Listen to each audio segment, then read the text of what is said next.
Moment എന്നൊക്കെ പറയുന്ന പോലെ ഒട്ടും പ്രതീക്ഷിച്ചില്ല. ലൈക്ക് ഇത്രയും ഒരു എൻഡിങ്, ലൈക്ക് ഒരു എൻഗേജ്മെന്റ്, ലൈക്ക് മാരേജ്, അങ്ങനെ ഒരു ലൈക്ക് അത്രയും ഒരു ഞാൻ പ്രതീക്ഷിച്ചില്ല.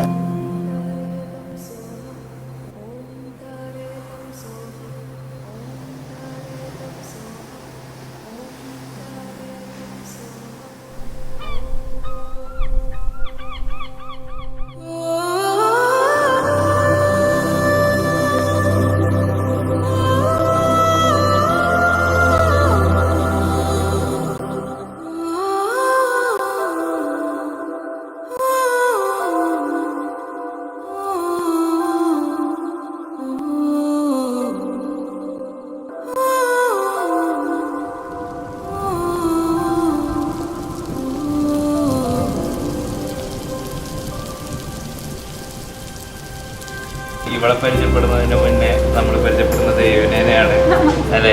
ഞാൻ കൊച്ചിയിൽ വന്ന് ഒരു 1 മന്തിനുള്ളിൽ തന്നെ പരിചയപ്പെട്ടു തുടങ്ങിയ ആളാണ് ദേവിന. അവിടെ നിന്ന് വെച്ചാൽ ഭയങ്കര എക്സ്ട്രീം ഒരു എക്സ്ട്രോവേർട്ട് ടൈപ്പ് ക്യാരക്ടറാണ് ആളുടേത്. ഭയങ്കര ഫണ്ണാണ്, നല്ലോണം സംസാരിക്കും. ലൈക്ക് അവളുടെ എല്ലാ ഫ്രണ്ട്സിനെയും നമുക്ക് പരിചയപ്പെടുത്തി തരും. അവള് എല്ലാവരുമായിട്ടും എപ്പോഴും മിങ്കിൾ ചെയ്ത് ചിരിച്ച് ചാടിക്കളിച്ച് നടക്കുന്ന ഒരു ഭയങ്കര എനർജറ്റിക് ആയിട്ടുള്ള ഉഷാറായിട്ടുള്ളൊരു കുട്ടിയാണ്.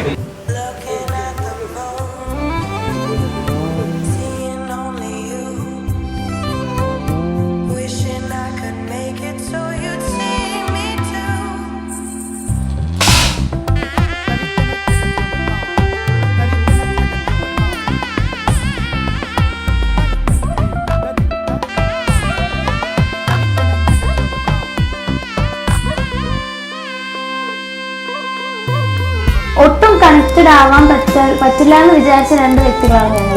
ആ 2 വ്യക്തികൾ ഇപ്പോൾ എങ്ങനെ കണക്റ്റഡ് ആയി എന്ന് ചോദിച്ചു കഴിഞ്ഞാൽ, ഇപ്പോൾ എന്നോട് ചോദിച്ചു കഴിഞ്ഞാലും എനിക്ക് പറയാൻ പറ്റില്ല. ബിക്കോസ് ഇതിനെ ഞാൻ തന്നെ പേരിട്ട് വിളിക്കുന്നത് this is an archive love story. 3 years മുന്നേ നമ്മൾ ഇൻസ്റ്റഗ്രാമിൽ സ്റ്റോറീസ് വെറുതെ ഇങ്ങനെ ആർക്കൈവ് ചെയ്ത് പോയില്ലേ, ലൈക്ക് ചെക്ക് ചെയ്ത് പോകുന്ന കൂട്ടത്തിൽ ഞാൻ ഒരു 3 years ബാക്ക് മുന്നേ ചെക്ക് ചെയ്തു.